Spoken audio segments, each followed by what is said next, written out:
بسم اللہ الرحمن الرحیم۔ السلام علیکم ورحمۃ اللہ وبرکاتہ۔ میری طرف سے تمام دیکھنے والوں کو، سننے والوں کو، چاہنے والوں کو عید کی خوشیاں مبارک ہو۔ اللہ تعالی ہمارے تمام عبادات جو ہم نے رمضان میں کیے ہیں، روزے کی حالت میں عبادات، نوافل، تہجد، تلاوت، ذکر، اذکار، اللہ تعالیٰ اپنی برگاہ میں سب قبول فرمائے۔ اس ویڈیو سے میرا مقصد ایک پیغام ہے جو ہم سب کے لیے ضروری ہے اور زندگی بھر کے لیے ضروری ہے۔ وہ یہ کہ رمضان المبارک میں جہاں پہ شیاطین کو قید کر دیا جاتا ہے اور بندے کو عبادت کی اور نیکی کی خوب توفیق ملتی ہے، اس میں پھر بھی انسان کا نفس اس کے ساتھ رہتا ہے، اس کے ساتھ وہ تھوڑا سا مقابلہ کر کے اپنی نفس کو عبادت پر، نیکی پر اور اللہ کی اطاعت پر مجبور کرتا ہے۔ عام دنوں میں تو حالت یہ ہوتی ہے کہ شیطان کی بھی کوشش ہوتی ہے اور نفس کا بھی غلبہ ہوتا ہے، تو انسان نیکی کی طرف راغب نہیں ہوتا، اور اگر وہ کچھ نہ کچھ راغب بھی ہو جائے تو نفس کی دباؤ میں اور شیطان کے بہکاوے میں آ کر وہ نیکی کرنا چھوڑ دیتا ہے یا نیکی کی توفیق اس کو نہیں ملتی۔ انسان کی طبیعت گناہوں کی طرف اور برائیوں کی طرف زیادہ مائل ہوتی ہے، اس کو کوشش کرنے کی ضرورت نہیں پڑتی، لیکن نیکی کی طرف خود کو اور نفس کو راغب کرنا پڑتا ہے اور شیطان کے ساتھ بھی اس کا مقابلہ کرنا پڑتا ہے۔ تو کہنے کا مقصد یہ ہے کہ جہاں پہ ہم نے پورا مہینہ عبادات میں گزارا، تراویح میں گزارا، نفلوں میں گزارا، نماز میں، ذکر میں، تلاوت میں، تو ہم اپنی باقی زندگی کو جو سال کے 11 مہینے ہیں، کیا ہم رمضان کی طرح نہیں گزار سکتے؟ نیکی کرنا آسان ہے لیکن اس کی حفاظت کرنا مشکل ہے۔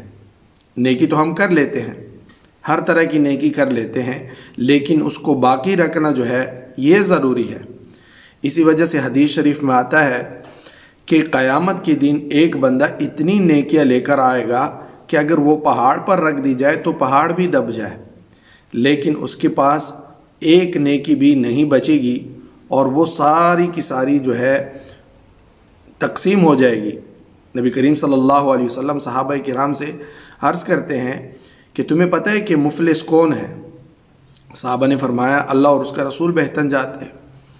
نبی کریم صلی اللہ علیہ وسلم نے فرمایا کہ مفلس وہ ہے جو اتنی نیکیاں لے کر آئے کہ اگر پہاڑ پر رکھ دی جائے تو پہاڑ اس کے نیچے چھپ جائے، دب جائے، لیکن اس کے پاس اپنے لیے کچھ بھی باقی نہ رہے۔ وہ کیوں کہ نیکی تو وہ کرتا ہے لیکن ساتھ میں کسی کا حق بھی کھاتا ہے، کسی کے ساتھ زیادتی بھی کرتا ہے، ناجائز اللہ تعالیٰ کی نافرمانی بھی کرتا ہے، لوگوں کو حقوق بھی مارتا ہے، تو اس وجہ سے اس کی ساری نیکیوں کو لوگوں میں تقسیم کر دیا جائے گا۔ وہاں پہ درہم و دینار تو چلتے نہیں، وہاں پہ تو پیسے دیے نہیں جاتے، وہاں پہ تو نیکی کا تبادلہ نیکیوں سے ہوگا، آپ کی نیکیاں دی جائے گی۔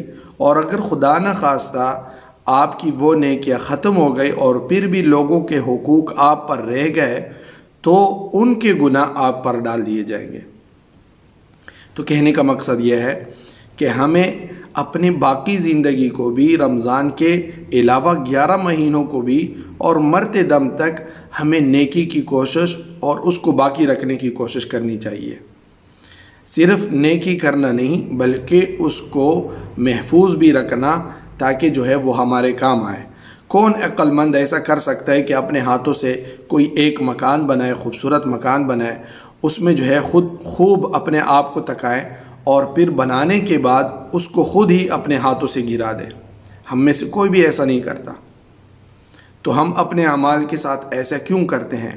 اس لیے یہ بہت ضروری ہے کہ ہم اس بات کو سمجھیں کہ ہم نے نیکی کو کیسے جو ہے باقی رکھنا ہے۔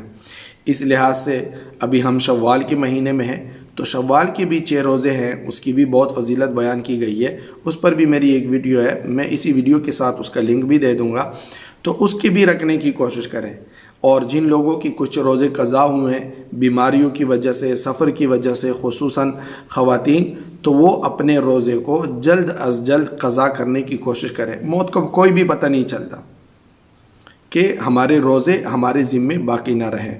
اللہ تعالی ہمیں عمل کرنے کی اور سمجھنے کی توفیق نصیب فرمائے، اور اللہ تعالی ہمارے تمام تر عبادات کو جو ہے قبول فرمائے، اور اپنی دعاؤں میں دوسرے مسلمان بھائیوں کو بھی جہاں جہاں پہ مظلوم ہے، فلسطین میں، کشمیر میں، افغانستان میں، برما میں، جہاں جہاں پہ مسلمانوں پہ ظلم ہو رہا ہے، ان کو بھی اپنی دعاؤں میں نہ بھولے۔ والسلام علیکم ورحمۃ اللہ وبرکاتہ۔ دوستو، صادق ٹی وی کو سبسکرائب کرنا مت بھولیے، ویڈیو کو لائک کریں، شیئر کریں، اور کمنٹ سیکشن میں اپنے رائے کا اظہار ضرور کریں۔